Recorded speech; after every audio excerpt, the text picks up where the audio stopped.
catch your death. Then I'll die clean. The letters we never sent. What would you do if you crossed 1,000 miles on nothing but hope, only to discover the man you'd trusted had abandoned you before you even arrived? Eleanor Wade had imagined this moment in 100 different ways. In her imaginings, the platform at Copper Creek would be sun-bleached wood beneath a cerulean sky. Silas Walker would be there, tall, quiet, steady, the kind of man whose silence spoke of integrity rather than coldness. He would remove his hat when he saw her. He would say something simple, "Welcome, Mrs. Wade," or perhaps just "I'm glad you came." But when the train shuddered to a stop, and Eleanor stepped down onto the platform, her traveling dress already gray with dust, her heart hammering against her ribs, there was no one. The platform was empty, except for a gangly station clerk with pimples and an oversized vest, who stared at her with the bright, hungry curiosity of someone witnessing a disaster unfold. "You the mail-order bride?" he asked, chewing on a piece of straw. Eleanor straightened her spine. "I'm Mrs. Eleanor Wade." "Not yet, you ain't the boy," said grinning. "Not till someone marries you." The train began to pull away, belching black smoke into the bone-white sky. Eleanor stood very still, her gloved hands clasped around the handle of her carpetbag, and watched it disappear into the shimmering distance. Behind her, her trunk sat alone on the platform like an accusation. She waited. If you're enjoying this story, drop a 0 inches the comments to support the channel. An hour passed. The sun climbed higher, turning the air into something solid and oppressive. A few townspeople drifted past, ranchers in dusty hats, a woman in faded calico who glanced at Eleanor and whispered something to her companion, a shopkeeper who paused in his doorway to stare. Eleanor could feel their eyes on her like flies on raw meat.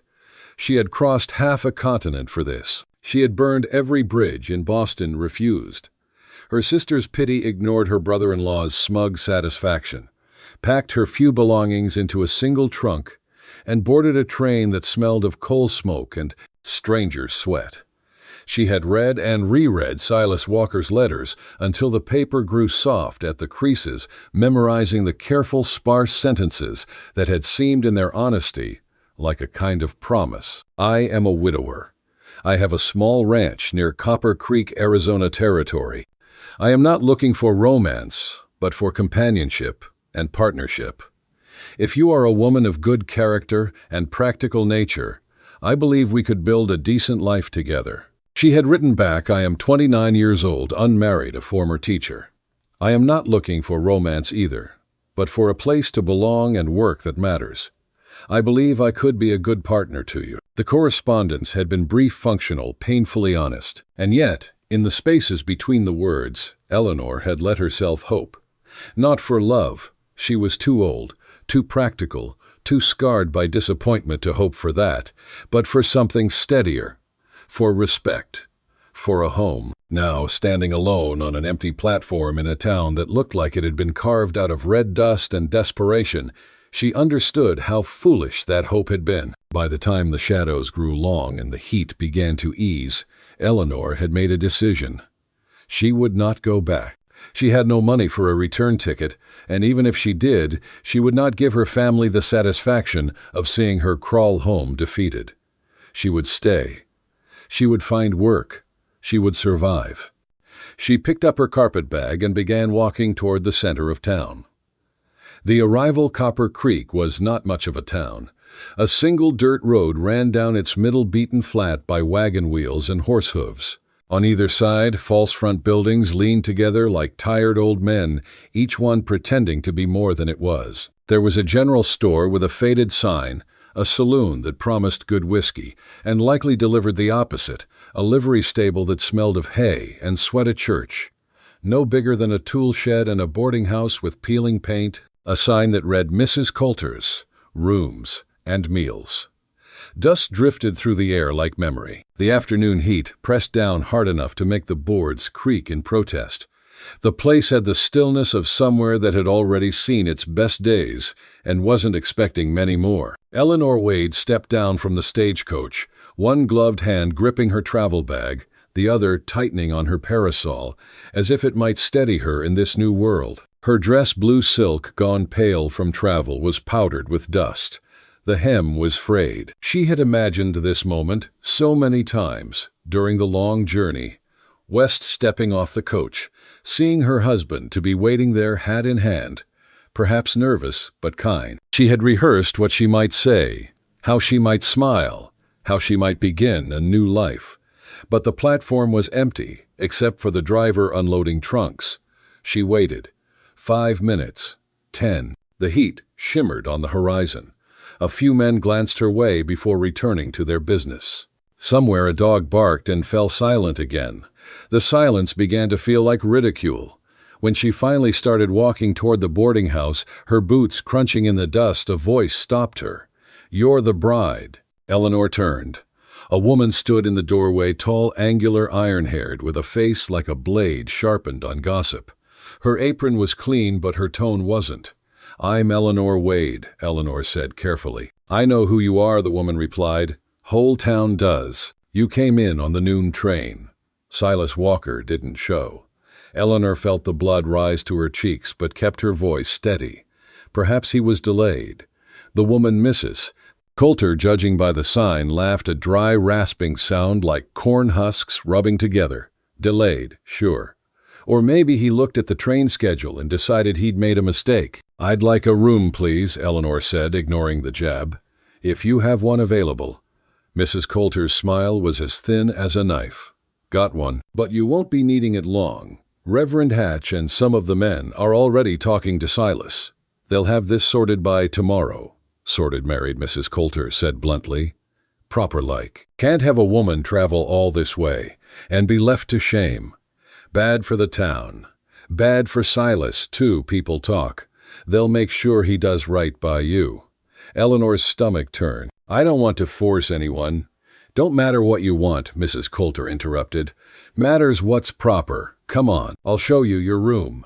Inside, the air smelled faintly of soap and stale biscuits. The stairs groaned under their weight. The room itself was small but clean. A narrow bed, a washstand, a single window looking out over the open desert. Beyond the glass, the horizon stretched forever, red gold and merciless. Eleanor set down her bag and sat on the edge of the bed. Her hands trembled in her lap. She had come here to escape pity, to stop being the spinster sister the cautionary tale whispered over teacups back in Boston. She had wanted dignity, purpose, a chance to build something of her own choosing. Instead, she had become a spectacle, in a town barely large enough to have one. That night, the wind rattled the shutters. She lay awake, listening to it, whisper through the cracks, thinking about the letters. Those careful, hopeful letters she had written to Silas Walker over the course of 3 months. She had tried not to sound desperate, tried to be honest. She had told him of her years teaching children her love, of reading her belief that work and respect could make a home. She had even dared to admit that she wanted a companion, not a savior. Had he read them at all? Or had he thrown them into the fire once the reality of her arrival sank in? By morning, her decision was simple. She dressed in her plain gray traveling dress, braided her hair neatly, and went downstairs to face whatever the town intended to make of her. The church stood at the end of the road, bare wood, a white cross, painted on the door, a bell that hadn't rung in years. Inside, it smelled of dry pine and nervousness. The townsfolk had gathered, mostly women in sun-faded bonnets, a few men shifting uncomfortably in their Sunday coats. At the front stood Reverend Hatch, young and eager, his eyes bright with the importance of the moment. And beside him, finally, was Silas Walker. He was taller than she'd imagined, broad through the shoulders, his face weathered by years of sun and wind. He wore a clean shirt, but the boots were dusty, the cuffs frayed. His hair, dark but streaked with gray, curled slightly at the temples. His hands, clasped loosely before him, were scarred, the kind of scars that spoke of hard work and harder days. He did not look up when she entered. He stared at the floorboards as if the wood grain held the answers to all his mistakes. Eleanor's throat tightened. She wanted to run, to vanish back into the vastness outside, to dissolve into dust and wind. But she walked forward, each step measured, because there was no going back. Reverend Hatch began his sermon. His words echoed in the hollow space, honor, duty, God's design. When he asked if she took this man to be her husband, she said, "I do." Her voice did not tremble. When the question turned to Silas, there was a pause so long that a murmur rippled through the small crowd. Eleanor felt every gaze press against her back. Mrs. Coulter's sharp eyes gleamed from the first pew full of judgment.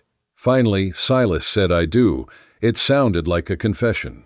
The Reverend declared them husband and wife. The ceremony ended without applause, without joy, only the scraping of chairs and the low buzz of gossip. Someone handed her a small bouquet of desert daisies.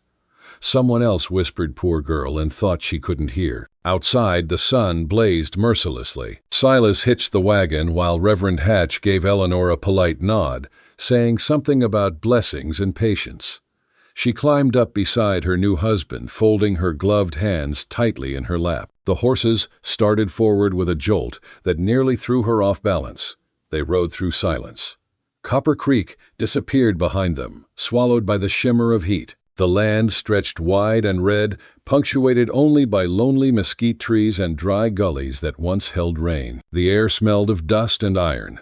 Above them, the sky was so vast, it made Eleanor's chest ache. After nearly an hour, Silas finally spoke. "Ranch is small," he said roughly, as if the words scraped his throat on the way out. "One-bedroom kitchen barn. Cattle are thin this year. Drought's been bad." "I see," she said quietly. More silence. The rhythm of hooves filled the space between them. "I didn't mean to leave you at the station," he said at last. "I just couldn't." Eleanor turned her head. Why, he didn't answer. His jaw worked as though he were chewing down words he couldn't swallow. The rest of the ride was spent in silence. When they finally crested a low rise, she saw the ranch, a squat adobe house with a wooden porch, a leaning barn, a windmill that creaked with every turn. No trees, no shade. Just red dirt and the endless sky pressing down. The emptiness frightened her. It looked less like a home than a test she had not studied for. Silas stopped the wagon in front of the house and climbed down. He lifted her trunk as though it weighed nothing and carried it to the porch. "You can have the bedroom," he said. "I'll sleep in the barn." "That isn't necessary," Eleanor protested. "It is," he replied, already turning away. He walked toward the barn, shoulders hunched as if he bore a burden no one else could see. Eleanor stood alone on the porch, her wedding ring catching the sunlight like an accusation. She looked at the house that was supposed to be her new life, a structure too quiet, too still. Inside, she found the bedroom, a narrow bed, a wooden chest, a small window facing the western hills. Dust motes hung in the air, glinting like ghosts. She set her bag down and after a long pause removed her gloves. Her hands looked pale and foreign against the rough wood of the windowsill. The silence was so complete, she could hear the ticking of her own heartbeat. That first evening, she tried to make herself useful. She swept the floor, unpacked a few dishes, lit a lamp when the sun sank. Silas came in after dark, carrying a pail of water and smelling of horses. He muttered thanks when she set a plate of beans and bread on the table, but didn't sit until she'd stepped back. They ate in silence, the scrape of cutlery their only conversation. When he finally spoke, it was not what she expected. "You don't have to stay." Eleanor looked up. "Pardon, I didn't send for you out of love," he said plainly. "Just thought it might be easier having someone around. But I can send you back to the train tomorrow if you want. You'd be better off than stuck here." She set down her fork. "I made a choice, Mr. Walker. I'll stand by it." He studied her for a long moment, then nodded once, and went outside again. She listened to him settle in the barn, the muffled sounds of hay and movement, then the night closing around them. The desert came alive. After sunset, crickets whined the distant cry of a coyote. She sat by the lamp until its flame guttered, then lay down on the narrow bed, still in her dress, her thoughts racing. In Boston, she had been dismissed as too opinionated, too practical, too unwilling to flatter. Out here, those same traits might be all that kept her alive. Morning broke clear and sharp. She woke to the smell of coffee and found Silas already outside tending the animals. The sky blazed with color, peach and gold spilling over the ridges. For the first time, she felt something other than fear, the quiet awe of being somewhere that belonged to no one but the wind. She stepped out onto the porch. "Good morning," she said. He glanced up, surprised she'd spoken first. "Coffee's on the stove," he said simply. She poured herself a cup, the enamel mug hot against her palms. The coffee was strong enough to wake the dead. She drank it anyway. "I can help with a chore," she offered, "if you'll show me what needs doing." He hesitated. "You ever milked a cow?" "No." "Then start with the chickens." His tone wasn't cruel, just matter of fact, but it made her square her shoulders. By noon, her dress was dust-streaked, and her hands blistered. She gathered eggs, fetched water, even mended a tear in the harness, with needle and thread. When she came inside, her reflection in the washstand mirror startled her. Cheeks, flushed hair undone, eyes bright with exhaustion, and something close to pride. Silas came in later, sweat darkening his shirt. He paused when he saw her. "You worked hard," he said. It was the closest thing to praise he'd given her. "I prefer being useful," she replied. He nodded once, poured water from the basin over his hands, and went back outside. That evening, clouds gathered on the horizon, gray and swollen with rain. Eleanor stood on the porch, watching the light fade, the scent of dust and impending storm mixing in the air. When the first thunder rolled, she flinched. Back in Boston, storms had been distant things. Here they felt personal.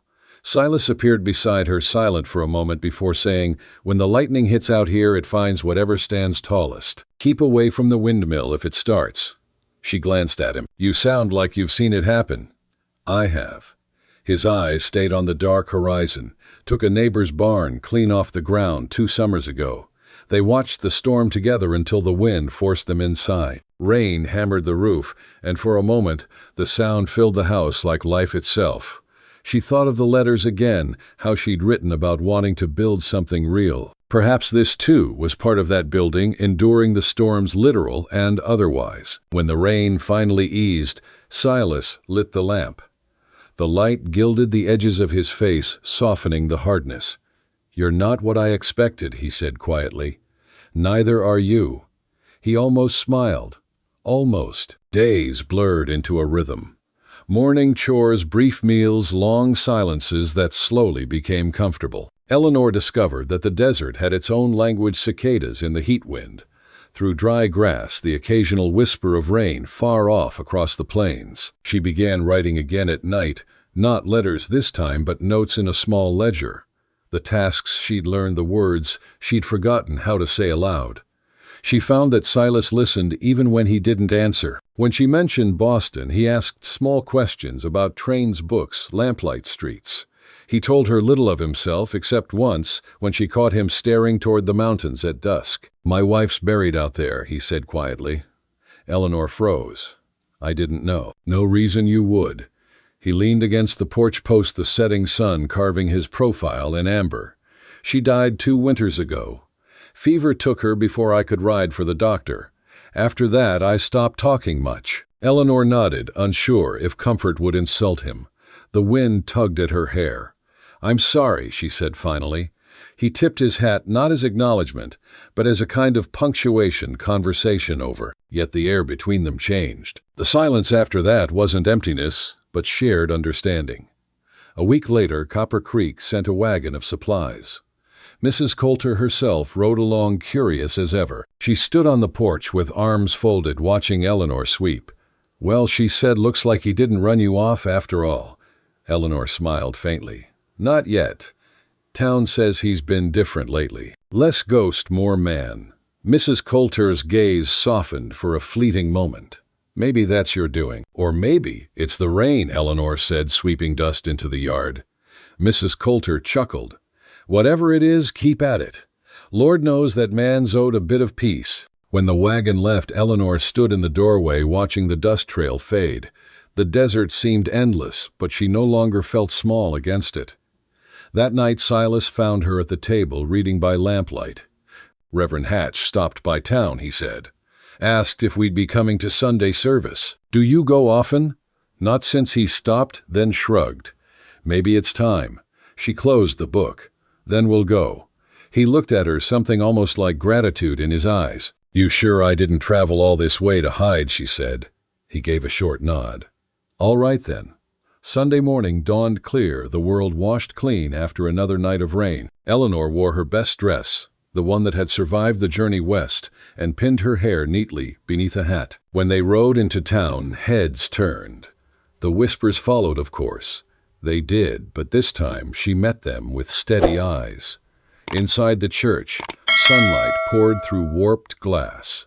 Reverend Hatch smiled too widely, Mrs. Coulter sang too loud, and the townsfolk watched every movement like it might confirm or deny some rumor. But when Silas reached for her hand during the final hymn, she didn't pull away. For the first time since stepping off that train, Eleanor Wade felt the ground beneath her feet as something solid, something chosen. Outside as they left the church, a small wind picked up warm, dust-laden, full of promise. Silas glanced at her and said almost shyly, "Reckon we'll have to fix the fence this afternoon." She smiled. "Then you'd better show me how." He did. And the work went slower than it should have, because every time their hands brushed on the same length of wire time seemed to catch its breath. That evening the horizon burned with sunset. They sat on the porch again, the air cooling around them. A coyote called in the distance, lonely and proud. Silas spoke first. "You ever think the land remembers what everything? Every hoofprint, every word said into the wind." Eleanor considered that. "Then I hope it remembers this," she said softly. Two people trying again. He looked at her, and for the first time since she'd known him, he smiled. Really smiled. The desert, vast and silent, seemed to approve. And somewhere beyond Copper Creek, the wind carried their names into the dusk, like the beginning of something that might finally last. The cold house.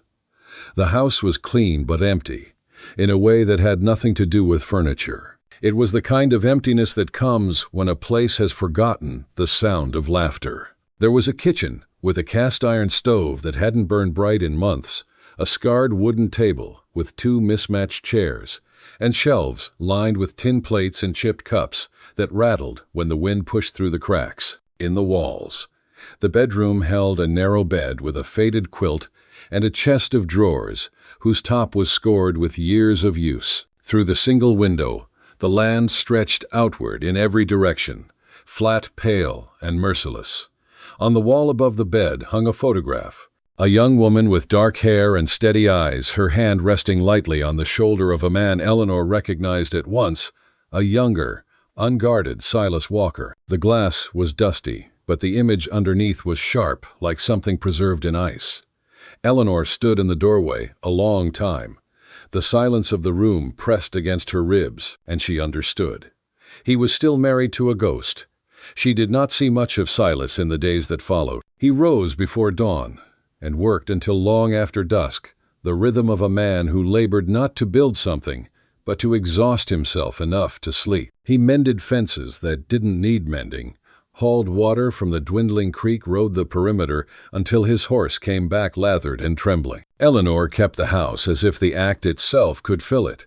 She scrubbed floors that already shone, washed clothes in a tin basin until her hands ached, cooked beans, cornbread, sometimes a stew, if she could coax the flavor from a few tired vegetables.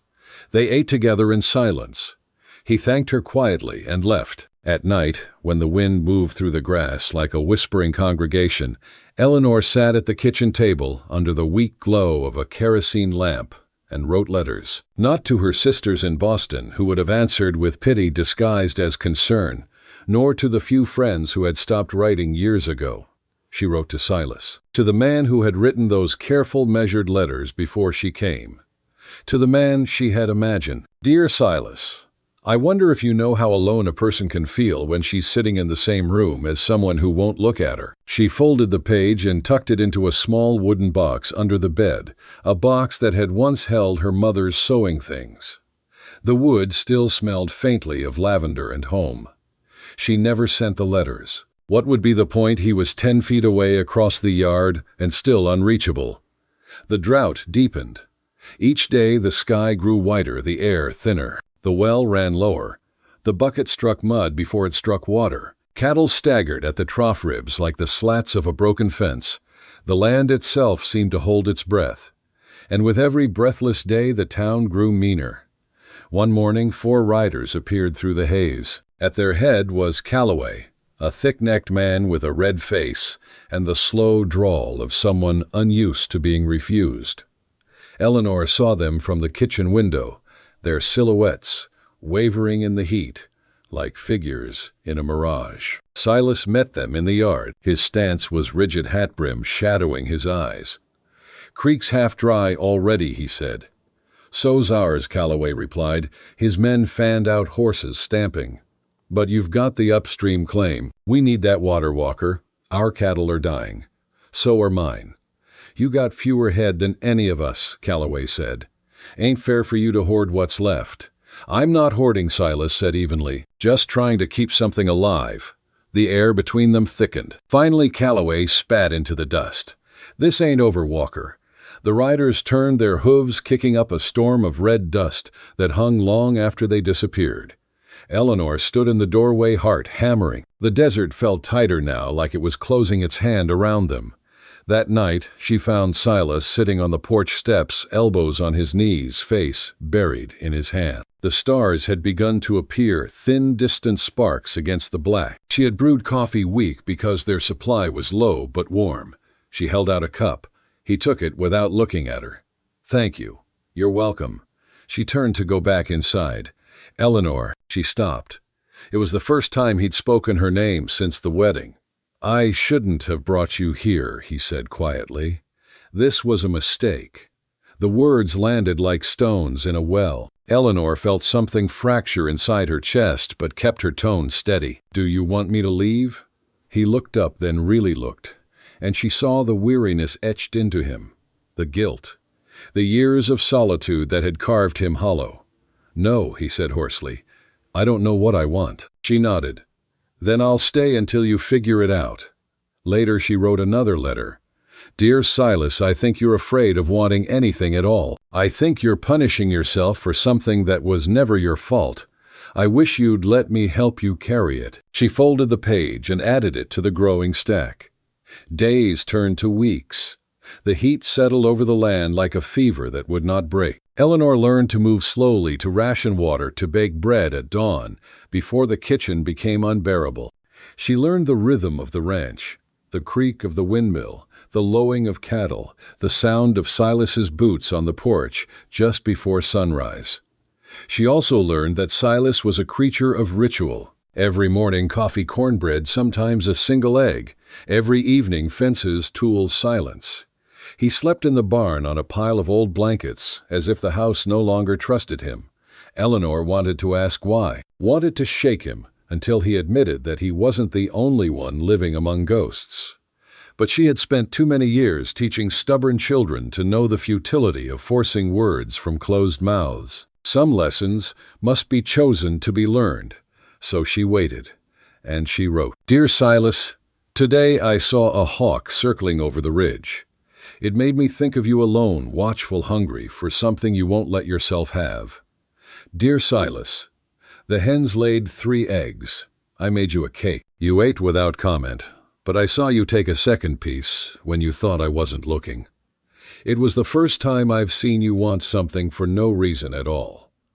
Dear Silas, I found your wife's grave today. It's on the hill behind the house, marked by a simple cross. Someone once planted flowers there. They've withered in the drought. I wanted to plant new ones, but didn't know if you'd want that. So I just stood there and told her I was sorry. Sorry, I was here. Sorry, I wasn't her. Sorry, you're still so sad." She tucked each letter into the box, the paper edges soft from her handling. One evening, as the sun melted behind the hills, Eleanor drew water from the well. The rope burned against her palms, her arms trembling with the effort. Before she could haul the bucket to the top, a shadow fell across her. "Let me," Silas said. He took the rope and pulled the bucket up in 3 strong heaves. Water splashed over his boots as he poured it into her basin. "Thank you," she said. He nodded, eyes on the bucket. "You're good at this." "At what ranch work? Most women from back east wouldn't last a week out here." It was the first compliment he'd given her. Eleanor felt her throat tighten. "I'm stronger than I look." "I can see that," he said, meeting her gaze briefly before turning away. It wasn't much, but it was something.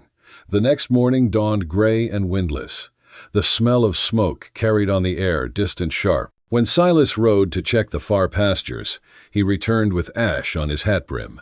"Fire north of the ridge," he said grimly. "If the wind shifts, it'll come this way." They spent the afternoon clearing brush around the barn, hauling buckets, soaking the roof with what little water remained. Sweat streaked Eleanor's face, her arms trembling from work she'd never imagined herself doing. Silas watched her with quiet respect, but said nothing until dusk. "You don't quit easy," he said. "Neither do you." He smiled faintly, the kind of smile that hurts more than silence, because of how rare it is. When the fire line finally veered east, they collapsed on the porch steps, soot-streaked and shaking with exhaustion. The first stars blinked through the haze. "You can rest now," Silas murmured. "I'll rest when you do." He looked at her then, not past her, not through her, but at her. The distance between them felt suddenly narrow. "Eleanor," he said softly, "you don't have to keep trying so hard." She met his gaze steady. "Neither do you." For a long moment neither moved. The night air hummed with cicadas and the quiet understanding of two people who had nothing left to hide behind. A week later, the drought broke. Not with rain, but with dust. A windstorm roared in from the south, turning day to rust-colored twilight. The windows rattled, grit hissed through every crack. Silas shouted for her to stay inside, but Eleanor helped him anyway, fighting to cover the animals, to tie down the wagon tarp before it tore loose. When it was finally over, the world lay buried under a thin film of red earth. The air smelled scorched, the horizon erased. Eleanor stepped outside, coughing, hair tangled with grit. Silas stood beside the corral, breathing hard.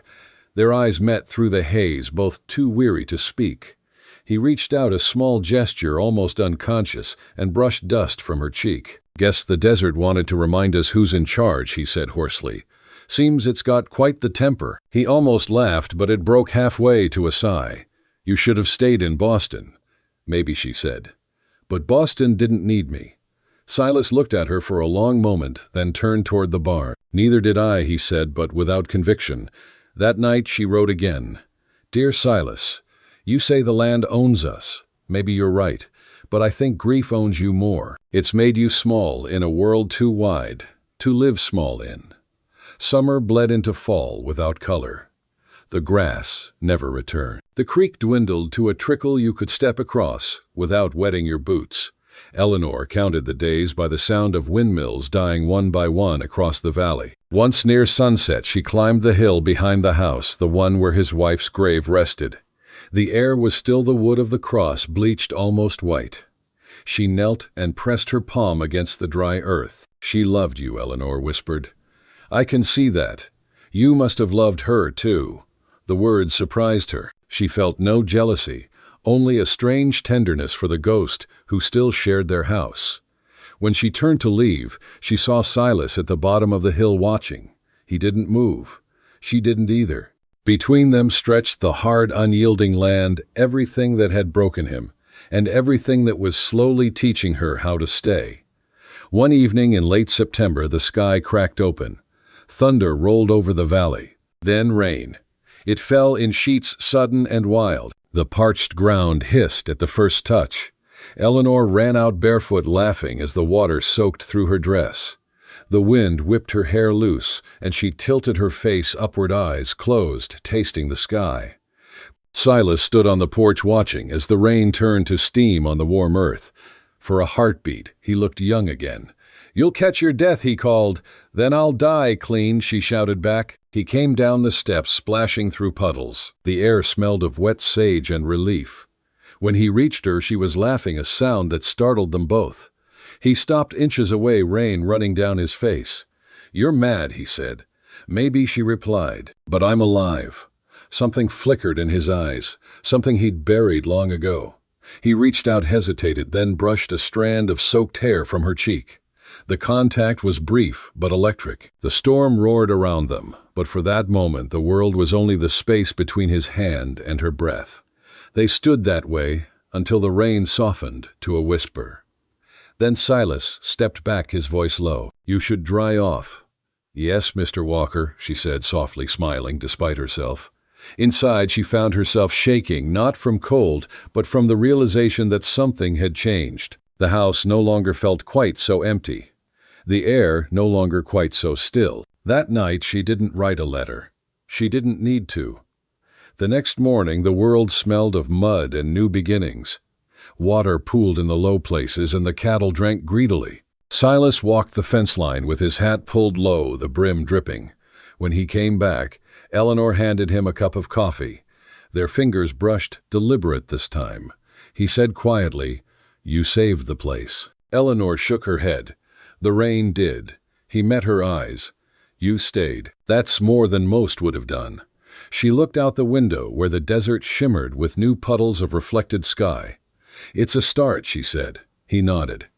Maybe that's enough. And for the first time since she had arrived, the house felt warm. Not because of the fire in the stove, but because the ghosts inside it had finally been joined by the living. Drought and fire. The fire started in the mountains. Miles away, a lightning strike.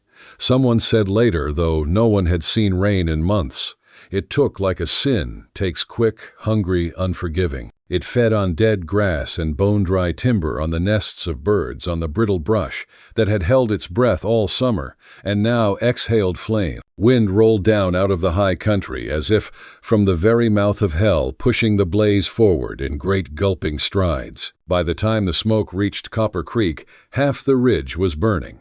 Silas came running into the house in the middle of the afternoon, face streaked with soot, eyes blown wide. "We have to move the horses," he said. "Now." Eleanor didn't hesitate. She dropped the dish she'd been washing back into the pan and followed him at a run. Outside, the sky had turned the color of rusted iron. Smoke lay over the valley like a second ground, a false earth you might step onto and fall forever through. She could hear the fire now, the distant, steady roar of an approaching train with nowhere to stop. There were 5 horses, 3 mares, 2 young colts. The mares were already frantic, rolling their eyes, and striking at the stallboard sides, quivering with the scent of what was coming. But Eleanor had grown up around horses, an uncle in Vermont, who kept a string of bays, and a hard way of teaching a girl what hands were for. She moved calm, low-voiced, letting the panic run past her without catching. Halter, not breath. Halter, not breath.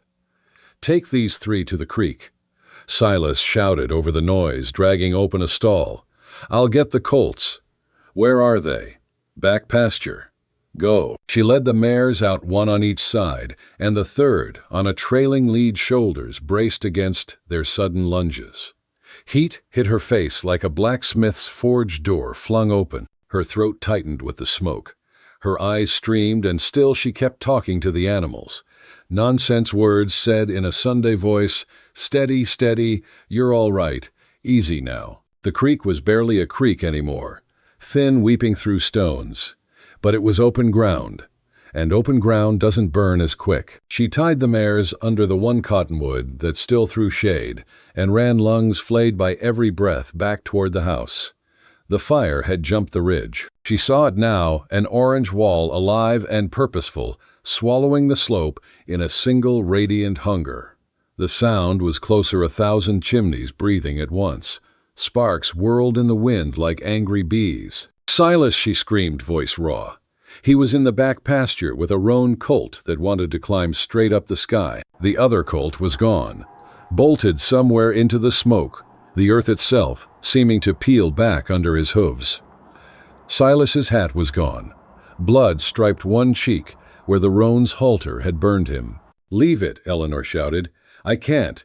The roan struck iron shoes, slicing the air where his skull had been a heartbeat earlier. Eleanor grabbed the rope, leaning her weight back, letting the colt fight air while Silas stepped in close and took the head. Together, 2 bodies against one fury, they pulled the young horse toward the creek, inch by inch, curse by prayer, by breath. Behind them, the fire took the ranch. It started with a shuddering crack, the corral fence baked to tinder all summer, flaring like a row of match heads. The barn went next, dry hay lifting to flame as if it had only been waiting for permission. A column of sparks screamed up into the sudden dark like a shower of dying stars. Eleanor turned. The house, her kitchen, her narrow bed. The photograph over the mattress, caught like paper. She heard a pop, that might have been the oil lamp in the bedroom window. The front door slumped inward and vanished in a sleeve of heat. "No," she whispered. "The box. Under the bed. The letters, everything she had not been brave enough to say aloud." Her heart kicked. She was running before she knew she'd moved. She didn't make it inside. Silas hit her mid-porch, a tackle without kindness or apology, his weight and momentum carrying them both into the yard as a beam dropped incandescent where her head had been. The air lifted in a hot fist. He rolled once, covered her with his body, and the world came down in a storm of sparks. "Are you insane?" he shouted, face inches from hers, the whites of his eyes shocking in the soot. "You can't. It's all I have." Her own voice surprised her. The break in it. "It's all I." She couldn't finish. Tears and smoke made one river. He held her while the house burned, held her as the roof bowed and collapsed, as the walls fell in like tired lungs, as dishes cracked in the oven, and the last chair made one bright, protesting gasp. The roar softened by degrees, as the blaze ate itself down to coals. And then it was only the tick of cooling timbers, the hiss of embers settling on their own bones. When silence finally returned, thin, uncertain, Silas let her go. They stood together in the ruin, black to the elbows in ash, breathing like they'd both been chased across the length of the world. "I'm sorry," he said, and the words had weight. Not an apology for the fire, what man can apologize for lightning, but for everything that had burned between them without flame. Eleanor shook her head. She couldn't make her mouth-shaped sound. Silas stepped into the wreckage boots, careful shoulders, squared as if pain could be lifted like a beam if a man got his stance right. Eleanor watched, numb with the kind of exhaustion that has no edges. He was bent down a long while, moving ash with his hands, and she thought he was just doing the thing men do when there's nothing to be done, picking among ruins for some task that will look like a plan. When he straightened, he was holding a small, blackened shape, a wooden box, charred but whole. He carried it to her as if it might explode or sing or both, and set it in her hands. "It was under the bed," he said, breath ragged. "Floor gave way around it. God and the joists held the rest." She stared. The box was warm. The brass hinge blistered and blue, looked like it had been salvaged from a shipwreck. She could not open it. Not there, not with him looking. The box had become a heart, hers, and no one else's, and hearts should not be opened in the road. "What's in it?" he asked quietly. She looked up. Soot crisscrossed his face. Smoke had turned his eyes red. He looked as broken as she felt. "Nothing," she whispered. "Nothing that matters." They both heard the lie arrive and sit down between them. Silas didn't push. He just nodded once and turned away. They camped by the creek that night. There was nothing else left to do. The horses grazed on the scant grass near the waterheads, lifting at each cough of ash from the ruin upslope. The cottonwood whispered with exhausted leaves. The stars came out like they always do, indifferent, innumerable. Smoke thinned and drifted into a silver ribbon across the east. Silas made a small fire from green wood and wet boards that hadn't caught, coaxing a flame in his cupped hands, like a midwife catching life. From the barn he had salvaged a sack of coffee and the dented pot Eleanor had banged straight 2 months ago. He boiled water that tasted like iron and grit and handed her a tin cup. She held it. The steam made a small, feckless promise to her face. She could not drink. "We'll rebuild," he said at last. "It'll take time, but we'll manage." She nodded, the motion mechanical, the idea of we lodged somewhere that used to be soft and now ached. "Eleanor." She looked at him. "I'm sorry I brought you here," he said. "I'm sorry for all of it. You deserved better than this. It's not your fault," she said. "The fire—" "Not the fire," he said too quickly. He stared at the little flame as if it were trying to tell him a thing he didn't yet understand. "Everything. The way I made this house colder than the drought ever did. I couldn't meet you at the station because I was a coward. I let my fear do the choosing. You were braver than I was. You came farther." Her eyes stung in a different way now. "Why," she said, and her voice was thin with simple hunger.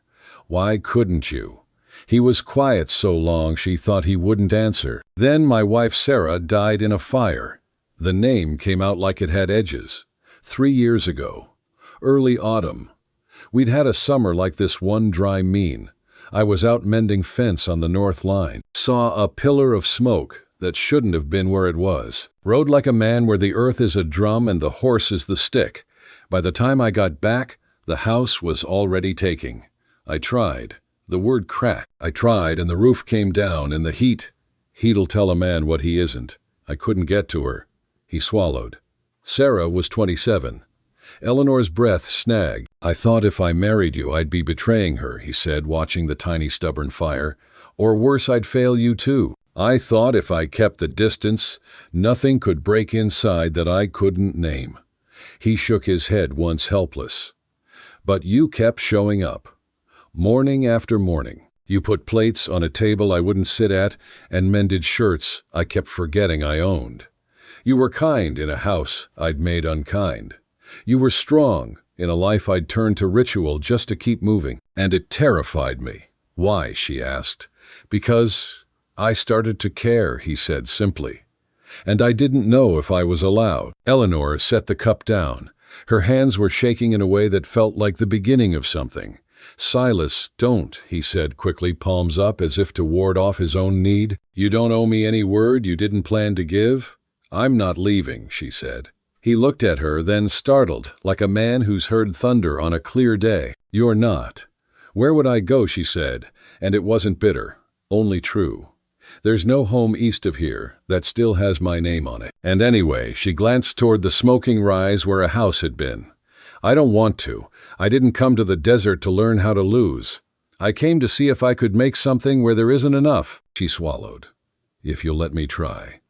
Silas stared as if the words themselves cast heat. Slowly, like a man testing ice, he put his hand over hers.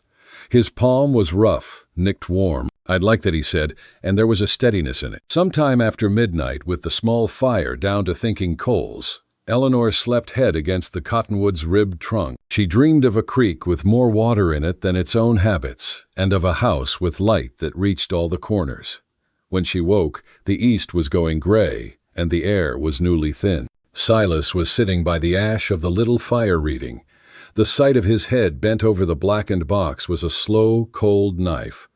She sat up, ash sneezing off her skirt. Silas. He looked up. In his hands was one of the letter's edges, singed writing still legible where tears had pressed the ink deep into the grain. His face was bare, no guardedness, only the shaken awe of a man who's heard his name from a mouth he thought had given up saying it. You wrote these, he said. Not a question. Yes, she whispered. To me? Yes, but you never sent them. No. He glanced down again, then up, searching her face like a map. Why not? Because you were right there, she said, voice trembling. Because I thought if I put those truths in your hands and you set them down, I'd disappear. Because it turns out I could be brave, with a fire and a rope, but not with a piece of paper. Eleanor, he said, and the way he said her name warmed parts of the morning the sun hadn't reached. He folded the letter carefully, like it was linen. They're the truest thing I've been given since Sarah died. I don't know how not to be blind sometimes, but I know what this is. He drew a breath that sounded like a man stepping onto a platform after a long ride. You ran into a burning house for them. Why, because they were my life in sentences, she said. Because I wrote them at a kitchen table where nobody answered back. Because I believed you might read them someday, and I wouldn't be alone inside my own wanting. Believed what, he asked, soft. That you might care, she said, the words like a throat opening after a long illness. He reached across the space and took her hand again, anchor sure. I do, he said. I have, even when I pretended I didn't. I don't know how to be new, but I can learn. They sat until the light made a seam along the ridge. Birds tried out their morning notes, as if the valley had not almost gone to ash. The mares grazed. The roan colt sidled close as if apologizing for a panic he'd been built to feel. When the sun finally climbed, it gilded the black of the ruin into something almost beautiful. The way gold can be pounded so thin it's more light than metal. By noon the town had heard. Smoke is a language, and everyone in Copper Creek had learned to read.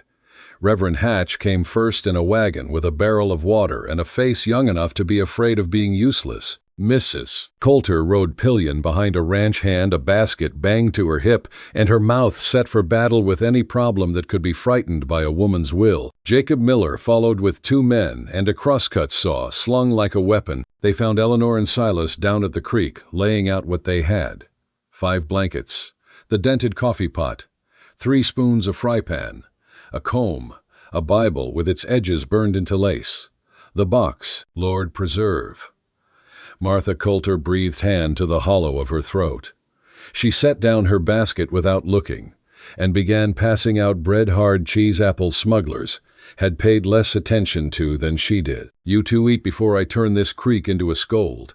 Reverend Hatch took his hat off and stared up at the smoking slope. "It could have been worse. We could have been worse," Silas said. The Reverend nodded, chagrined by the correction, and then brightened into his calling. "You'll bunk in the church for a week or 2, he said, already nodding, as if the decision was mutual. "We can rig a canvas wall in the back. Mrs. Coulter will see to meals in the meantime, won't you, Ruth?" "I'll see to you, if you think to volunteer me without my say," she snapped, then softened at Eleanor's face. "Yes, of course. Don't be daft. And you," she added to Silas, "you let men take orders today like women let babies. No pride, just yes, ma'am, thank you kindly." Silas's mouth twitched. "Yes, ma'am." Jacob cleared his throat. "We'll need to pull what nails can be saved while it's still warm. Iron's scarce. Then we can start a dugout by the creek as a stopgap. Sod roof will hold against wind and Sunday." "Do it," Silas said. Eleanor stood a piece of bread watery in her mouth. She had the sudden absurd conviction that if she stopped moving she would never move again. "I can help with the nails," she said, "and the sorting, and whatever needs a second pair of hands. You'll sit 15 minutes and eat like a person," Mrs. Coulter said. "Then you'll help. Even God rested after sets." Eleanor sat because some women can command the dead back to bed, and Ruth Coulter was one. She forced food down each bite, growing less like ash. She pressed the box to her skirt, with the heel of one hand steadying it whenever someone came near, ashamed of the possessiveness and unwilling to set it aside. The men went up the hill with buckets and pry bars. The Reverend stayed to help Eleanor fashion shade from the wagon tarp. Mrs. Coulter spoke very little, while her hands made a miracle of the contents of her basket. A kettle of beans from nowhere, biscuits with lard rubbed in, as if she'd been planning this exact emergency on a Tuesday in June, when nothing at all had been burning. She tucked a stray lock of hair behind Eleanor's ear, and didn't mention the way the younger woman flinched when a log shifted in the ruin with a soft trader's crack. "You're not alone," Ruth said, testing the biscuits with a proud poke. "The town takes its turn with trouble. Today's yours. Tomorrow, who knows? I've learned this, let good in when it knocks. Don't make it prove itself twice." Eleanor swallowed. "Thank you. Don't thank me until you've had the stew," Ruth said. Might deserve censure. By evening they had a plan. The men had salvaged a bin of nails, 2 lengths of good board, a hammer that had been under the bed and now bore a burn that looked like a brand. Jacob agreed to start the sod dugout at dawn. The Reverend would bring canvas beds from the church. Ruth would organize women to send cooked meals for the week. And Eleanor would help at every turn because she belonged to this effort as surely as she belonged to the name she wore. Before the light went, Silas climbed the hill behind the ruin and stood a long time beside the bleached cross that had marked Sarah's grave. Eleanor watched from below. He did not kneel. He did not speak. He held his hat in both hands like a man offering back a thing he'd borrowed too long. When he came down, his face was not easier, but it was different, as if an old account had been looked at, if not settled. "Thank you," he said when he reached Eleanor. It wasn't clear if he was talking to her, or the valley, or the dead, and maybe it didn't matter. They chose to remain at the creek that night, despite the Reverend's offer. The horses, tied near the salvaged blankets, spread the cottonwood stitching leaves against a black sky that seemed suddenly friendlier for having burned them. First, the air smelled of wet ash and hot iron. The ruin cooling now glowed like a camp of sleeping giants. Silas fell asleep with his hand near hers. She lay awake, listening to the creek's thin talk, the letters box warm against her side. Somewhere toward morning coyotes lifted their sad choir. Eleanor imagined she could hear the land exhale a long-held breath sent upward to whoever keeps score. The next days took them like a river you're in, and then you're farther than you thought with a bank behind you and no good place to climb out. At dawn, Jacob and two hands cut into the bank above the creek, shaping a rectangle with shovels and stubbornness. They laid timbers across the top, and a ceiling of willow, then piled sod until the earth wore its own roof. The dugout would not be pretty, but it would stand and be cooler by 20 degrees than open ground. Eleanor cut brush for a door and tied it with rope. Ruth brought a quilt for the sleeping platform that had belonged to her mother, and issued threats to anyone who suggested returning it when better days came. Eleanor learned to carry dirt in a half-barrel to set a brace, so a wall's weight falls along the line of a man's intention to strike a nail true. She learned how grief uses the same muscles as work, and how work answers back without words. At midday, she cooked beans in the salvaged pot and boiled river water hard. And when Silas took the tin plate, she offered he looked at her as if the food had been pulled from under the mountain with her bare hands. On the second night, the wind swung round and brought a different smoke-sharper resinous. Calloway rode in with two men, not the swaggering advance of a man with a grievance, but the careful gait of men stepping into another man's yard after a funeral. The red had burned out of his face. Ash had dimmed him down a shade. "Walker," he said from the saddle, hat in hand. "We saw the column, brought what we could."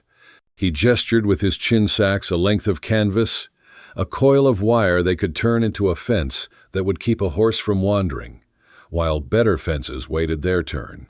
Silas stood. The pause between them was not long, but every man there felt it. "Obliged," Silas said. Calloway cleared his throat, which was like clearing a road. "We found your other colt," he added, not looking at Eleanor. "Down in the arroyo, spooked and gone, broke his neck." Silas nodded. Something in him took the blow, and bent, instead of breaking. "Thank you for telling it." Calloway hesitated. "We got the North Line firebreak cut," he said the words, wanting to humiliate him and failing. "If you want to tie into our trench, next time you're welcome. Water runs both ways when there's water." Silas's mouth twitched. "So does fire." Calloway half smiled, like a man discovering his own face. "So does fire," he echoed. He touched his hat to Eleanor, awkward but genuine, and rode out with his men. Dust lifted and lay down again. "What was that?" Eleanor asked when the air cleared. Another ledger looked at Silas, said, "Not settled, looked at." That night she wrote a letter, not to tuck away, not to keep like a hoarded ember, but to hand to the man across the fire.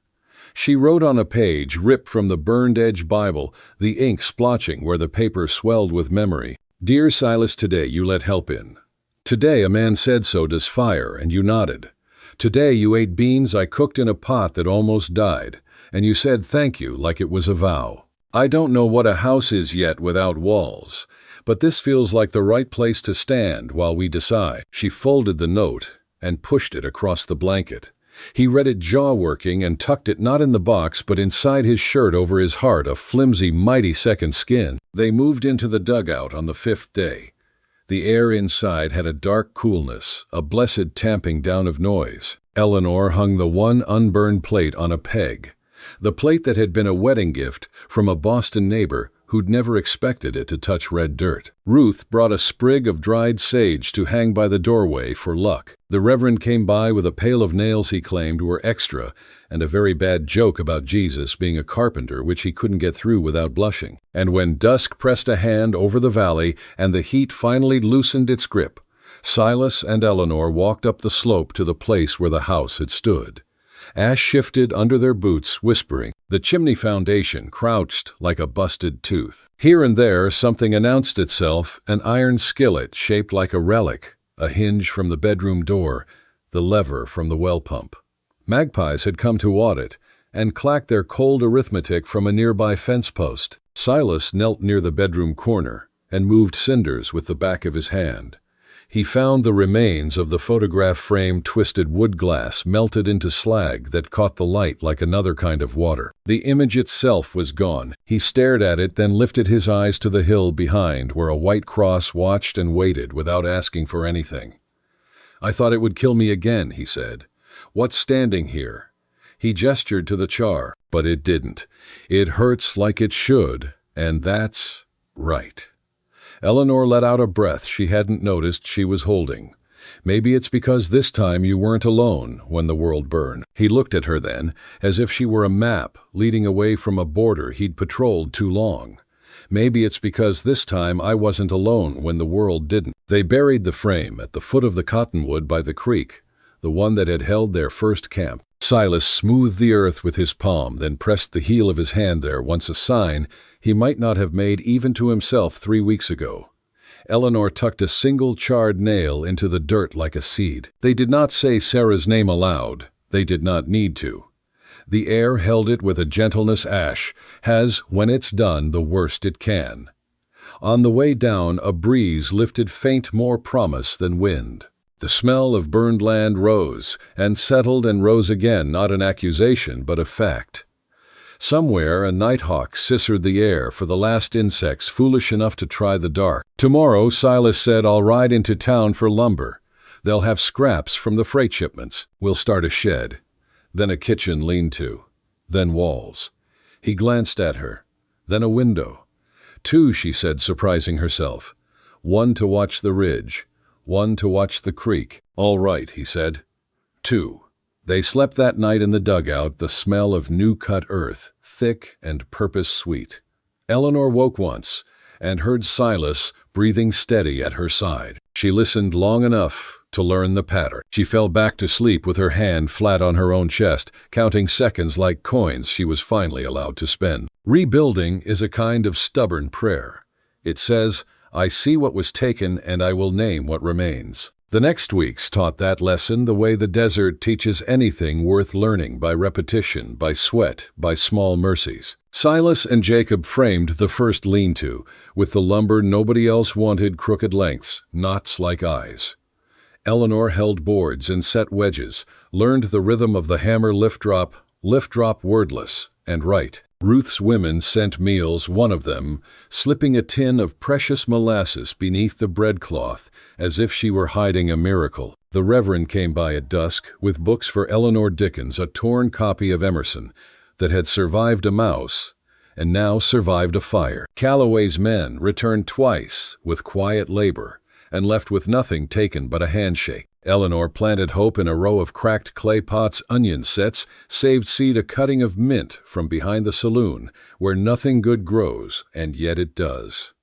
She tended them like children too fragile to be told the truth. The mint took. The onions tried. The beans evening flowered like shy girls at a social.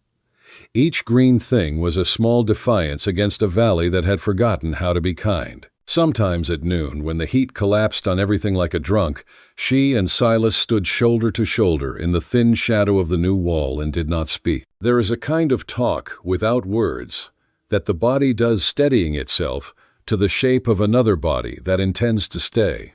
Those were the conversations that told Eleanor the most. Once, only once, she woke to find him gone in the small hours. She dressed and stepped outside the air, cold and knife-clean, and found him on the hill at Sarah's grave. He had placed the blackened nail they'd planted earlier at the foot of the cross, like a tiny iron sentinel, and stood with his hat off, head bowed, saying nothing at all.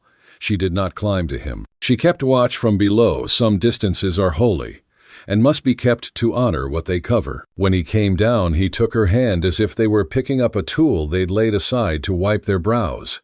There were setbacks. A wind tore the first canvas roof seam loose and flung it like a surrender flag, until Jacob cursed it back into sense. A cow miscarried. The creek ran milk thin for 3 hot days and came back on the 4th like a man who'd changed his mind about dying. Eleanor found herself angry at nothing and everything on a Wednesday, crying into a pan of biscuit dough until Ruth walked in without knocking and said, "Good. Salt the flour from the inside." History improves flavor and made her laugh hard enough to scare the sorrow into the corners where it belonged. And there were gifts.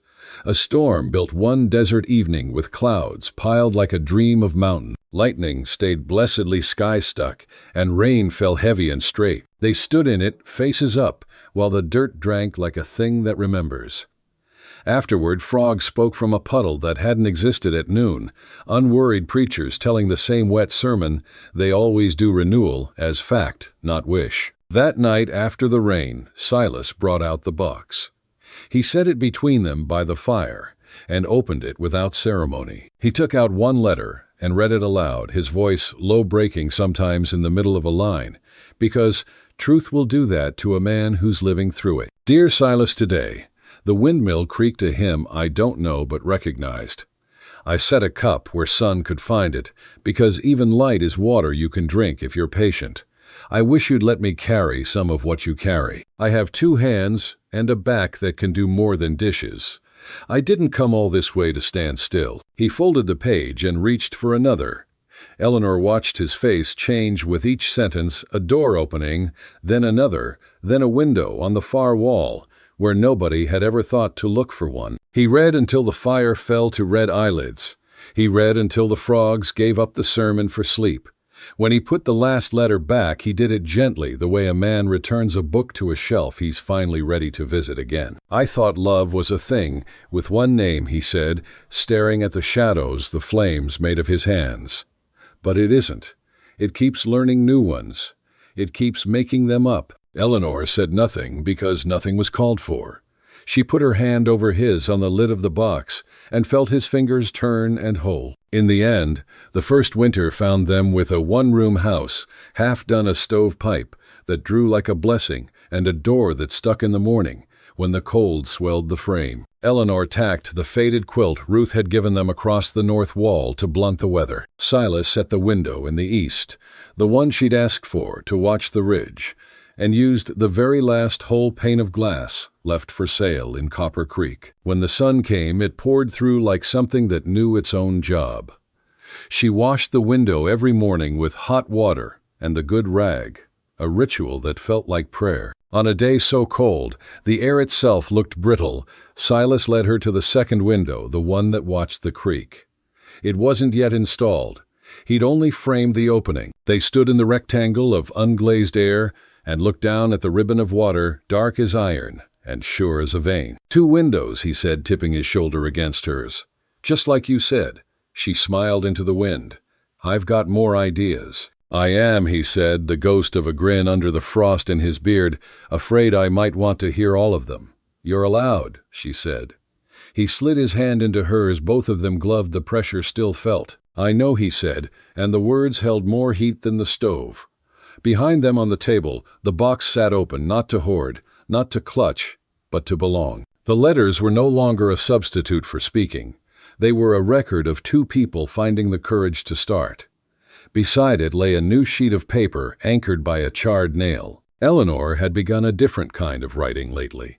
Lists of lumber measurements, the cost of hinges in town recipes learned from Ruth that could make thin stew thick and thin days bearable. But now she added a line not about a board or a biscuit. Spring seeds, mint, onion, wildflower. She paused, then wrote another word and let herself smile at the audacity of ink. Hollyhocks. Because even drought learns to end. Because fire cleans as cruelly as it destroys. Because there would be a hill behind the house, come April, with a cross and a memory. And if the valley allowed a row of foolish tall flowers, nodding their silly heads at the wind, proof that grief and beauty can share the same small piece of earth, and both be true. When they went to bed that night, cold wrapping the dugout like a stiff blanket, Silas spoke into the dark. Eleanor, he said, careful with her name, not from fear anymore, but from respect. Yes, I'll meet every train you send for me, he said softly, even the ones that come from the next room. She breathed out. The sound was an answer and a promise both. Outside, the creek kept talking in its winter voice. Somewhere under the cottonwood, the burned frame slept in its dirt, the nail keeping sentinel. Above it, the sky opened clean as new paper. They had nothing left of the old house that could be put back where it had been. Good. They would put new things in new places and let the wind learn their names. And when spring came, as spring insists, even on land that's forgotten how to make it easy, there would be water enough to reflect the light in both windows, and 2 people inside, warming a room, not with a stove alone, but with a fire that had Learn to stay. The letters found. They spent the next 3 days clearing the wreckage and salvaging what they could. It wasn't much, some tools from the barn, a few pots and pans that had survived the fire blankets, and clothes that smelled of smoke but were still usable. Iron keeps its nerve when wood loses its head. The things that lived through heat were the things that had already learned how to. They worked until their backs hummed like taut wire. By dusk, the ash had ground itself into every crease of their bodies, and the valley had taken on that post-fire hush that sounds like a church when no one's praying, only breath, only the tick of cooling timbers, only the day letting go. Silas worked with a new energy, a new purpose. It wasn't loud. He didn't crow or pound or make a show of it. He simply moved differently, less like a man looking for a job to hide behind, and more like a man choosing which stone would shoulder up, to which beam and how. He spoke more, not much, but more than before. He asked Eleanor's opinion about where to rebuild, what to prioritize. He listened when she answered, and at night after they'd eaten a simple meal of beans and hardtack, he would take out the box of letters and read one. Sometimes he read aloud, his voice halting rough in places where ink had gone ahead of breath. Sometimes he read in silence, the fire painting and unpainting his face, as if deciding how much of him to show her. Eleanor watched him and felt something unfurl in her chest, fragile and tentative, but real. It was like watching a spring seep reappear where you were sure the land had given up the trick. On the fourth evening, after he'd finished reading, he looked up at her across the little fire by the dugout door. "I want to write you back," he said. Eleanor blinked. "What, you wrote me all these letters?" His thumb brushed the edge of one page the way a man might touch a scar that finally stopped aching. "I want to write you back.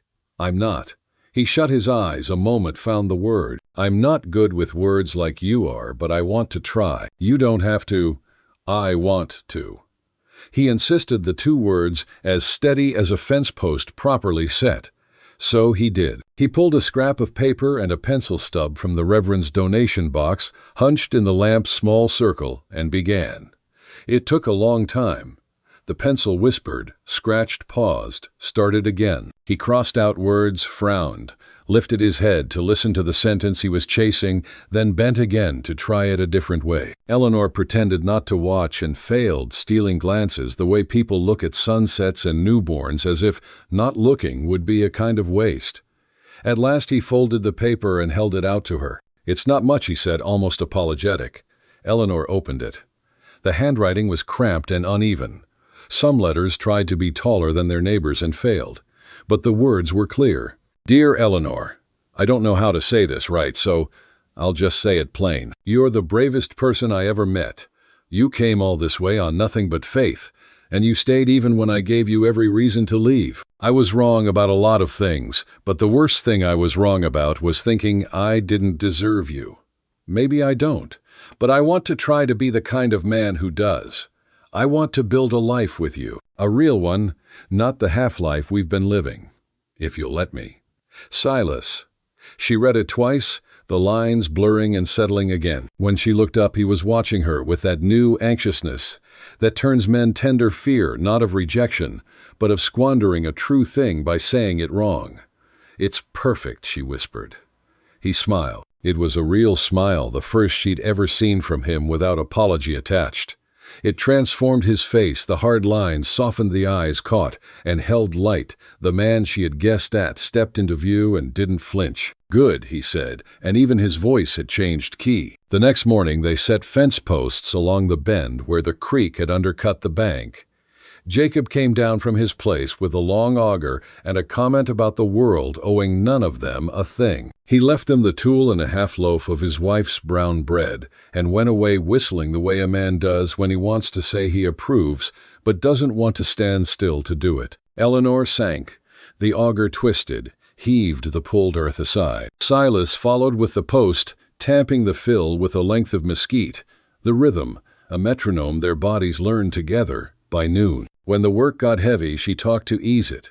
Boston streets in winter, the smell of coal smoke and horses, the way children in her class would grow taller between a Monday and a Friday if a reader finally unlocked inside them. Silas answered with stories that had few words.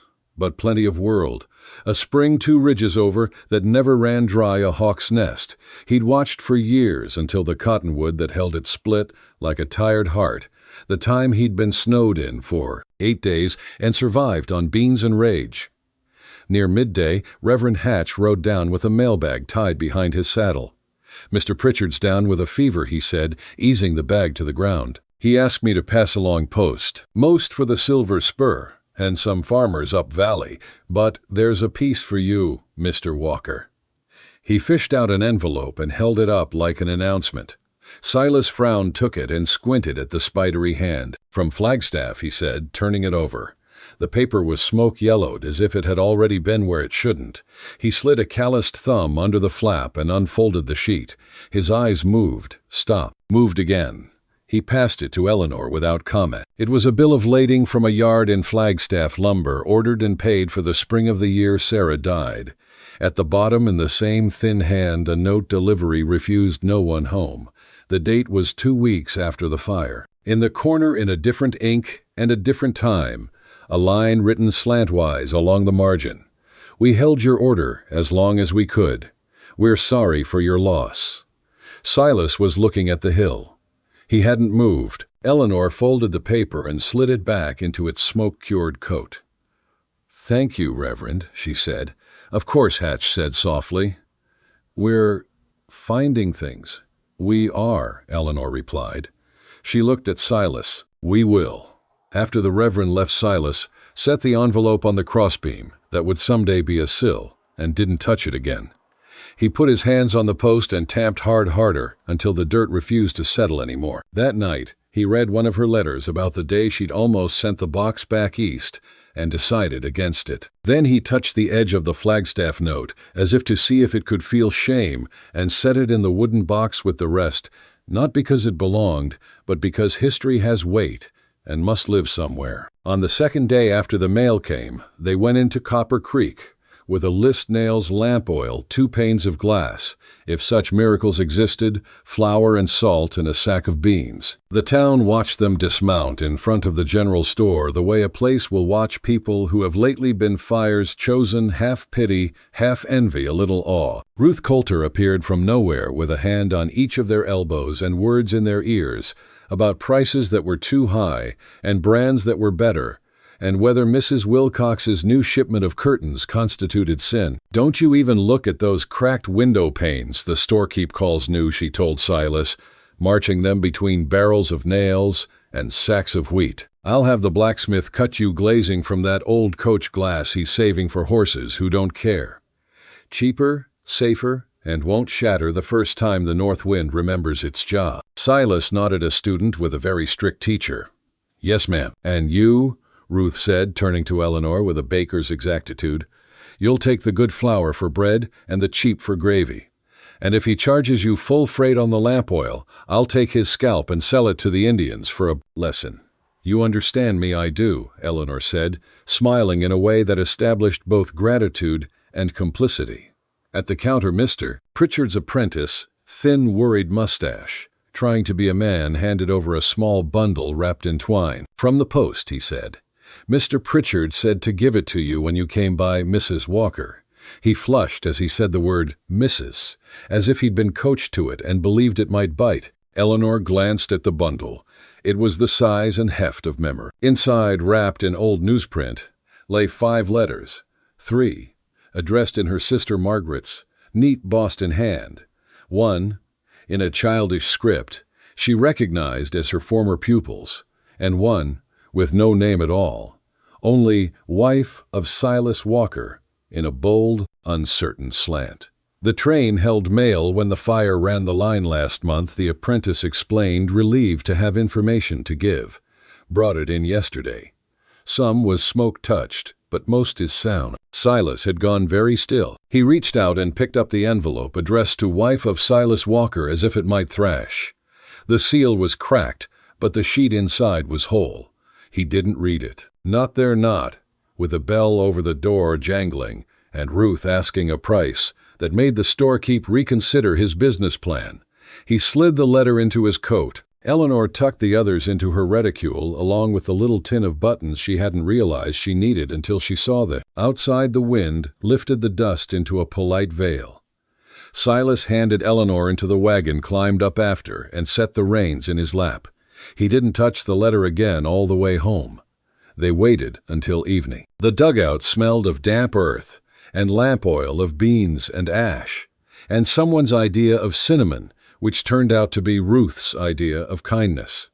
The box sat between them on the table, its lid open like a mouth waiting for confession. Silas laid the anonymous letter on the boards and unfolded it. His hands were steady now, in the way of a man who has decided that pain is a fact, not a question. Eleanor leaned closer so the lamp could do its work. The script inside was clumsy. The lines too close together, mistakes scratched and rewritten, as if shame could be rubbed out if a person pressed hard enough. But the voice was unmistakable. A woman trying to put her life onto paper, the way a person might pour water from one jar into another, carefully, more lost than not. To the wife of Silas Walker. If you are reading this, I pray you are patient. This will sound like a woman rattled. I am Sarah Walker. I don't know what a widow is while still breathing, but I think I am on my way to that and can't find a door to stop it. I write because my hands won't stop shaking unless they're doing. I write because sometimes fear can be put in a dress and made to sit quiet. The lightning started upcountry afternoon. I saw smoke by 3. I tried to wet the roof, but the pump stuck, and I am not strong enough by myself when the wind is wrong. If Silas's new wife is you, you will hate this line. If there is no new wife, then I do not know who I am talking to, and maybe this is a letter to the dirt. If this letter stays, it will be because the fire left it. If it burns, then nobody will scold me for writing it wrong. Silas, if this gets to you, it means somebody smarter than me brought it where it should have been. I want to say, I am not angry at you for not being here, and I will not forgive you because there is nothing to forgive. You were doing the thing that kept us alive all last winter. You were mending what breaks. If I die today, I will die loving you. If I live, I will still die loving you, just slower, and after more dinners. Either way, it will be love, and you will not be alone. There is more love in this valley than a body can see when the dust is high. Let it find you. If a woman reads this who is not me, if she is the one who comes after I ask her to make you eat breakfast on Sundays and not let the wind convince him that silence is safer, he is kinder than he thinks and braver than he believes. He will need reminding of both. Sarah Silas's head had dropped somewhere in the middle of the page. He set both hands on the table to hold the world in place. The lamp's flame flickered once like a heart that had the right to. Outside, the creek spoke its thin winter tongue. Inside, one past and one future were careful in the same room. Eleanor folded the letter back along the creases the way you fold clean things you mean to keep. She set it in the box on top of her own words and rested her fingers on the lid. I didn't know she wrote Silas, said Voice Rough. I mean, she wrote lists, names in the Bible, labels on jars. But I didn't know she wrote like he, gestured helplessly at a world he had not guessed. She wrote like herself, Eleanor said. He made a sound that could have been a laugh or a wound. She told me to eat breakfast. She did, Eleanor said gently. I intend to obey. Silas nodded once in acknowledgement to both women. I will too. They sat for a long time without talking. Some griefs require silence to set properly the way plaster needs air. When the quiet loosened, Silas picked up the pencil stub again. He bent to a fresh scrap and wrote slowly, lips moving, getting some words wrong, and choosing to leave them wrong, because truth is sometimes spelled exactly like it sounds. He finished, hesitated, then pushed the paper across. Dear Sarah, I found this letter because the valley kept it. I read it because Eleanor set the lamp so I could see. I am going to be all right because of both of you. I will eat breakfast on Sundays and not let the wind make me smaller. I will build a house with 2 windows like Eleanor asked. One will watch the ridge where you sleep. One will watch the creek where she waited with me while we learned how to stand again. If a man can be 2 kinds of brave, I will try. If he can be 2 kinds of loved, I already am.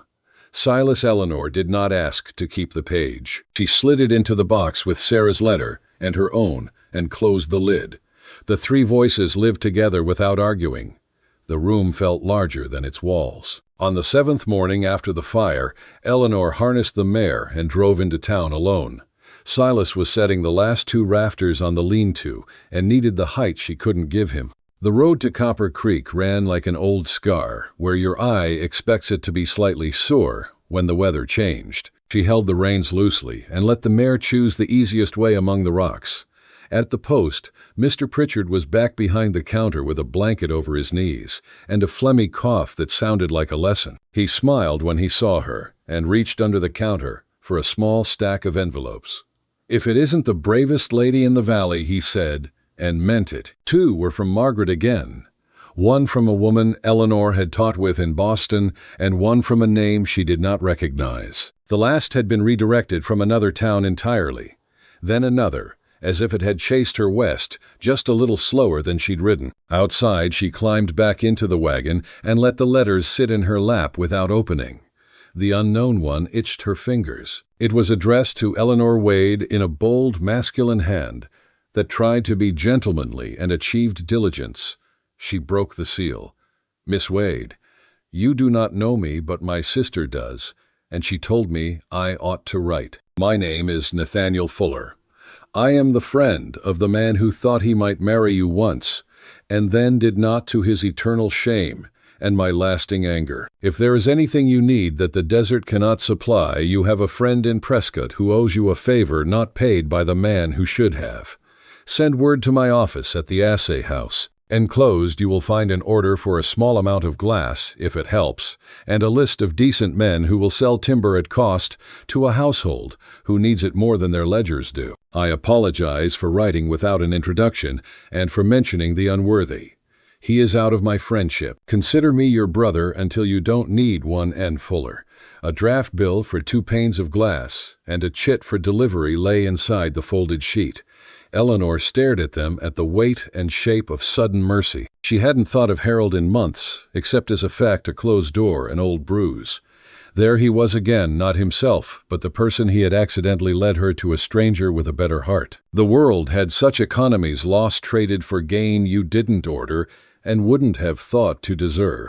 She tucked the letter into her reticule and stood for a moment with her gloved hands resting on the wagon seat, breathing the town's mix of horse tobacco and yeast. A boy ran past with a hoop. 2 women argued cheerfully about cloth on the boardwalk. The bell at the church chimed the hour and did not care if anybody was saved. Back at the ranch, she handed Silas the chit for glass. He read it then, the letter from Mr. Fuller, and raised an eyebrow. "You have more brothers than I do," he said dryly. "I do now," Eleanor said. "Lucky for us they come with windows." He looked toward the lean-to and the framed holes that would be view and light. "We'll pick them up tomorrow," he said, "before the wind decides what to do with the week." That night, Eleanor wrote for the first time in months to her sister Margaret. She did not explain the whole story. She did not apologize for the parts that would never make sense to a drawing room. She wrote what she could make true in a paragraph. "Dear Margaret, I am not coming home. I am home. The house burned, and so did what I thought of as my life, and both are rising. If you pray, pray that the hollyhocks take. Send me your recipe for apple pandowdy, and any advice you have for a small garden in a place that doubts the very idea. If you cannot send advice, send paper. I am using more than I thought, and what we make here is needed for lists and promises. Eleanor." She sealed it and set it on the box overnight like a child asleep on a trunk ready to travel. They fetched the glass from Prescott on a day that looked like weather. Remembered it might be kind. Mr. Fuller turned out to be a compact man with sleeves rolled and an office that smelled of hot ink and ore dust. He shook Silas's hand like 2 men who had nothing to prove and everything to get done. "Never could abide that boy," he told Eleanor in the tone of a person choosing his own family when biology fails. "Thought life was a mirror made for looking at himself in. You're the opposite. I admire that. Take the glass and the nails and this extra bolt of putty you didn't ask for. Bring back the putty knife if you remember, and if you forget, I won't keel over. On the way back, they ate bread and cheese on the tailgate, with their boots in the dust.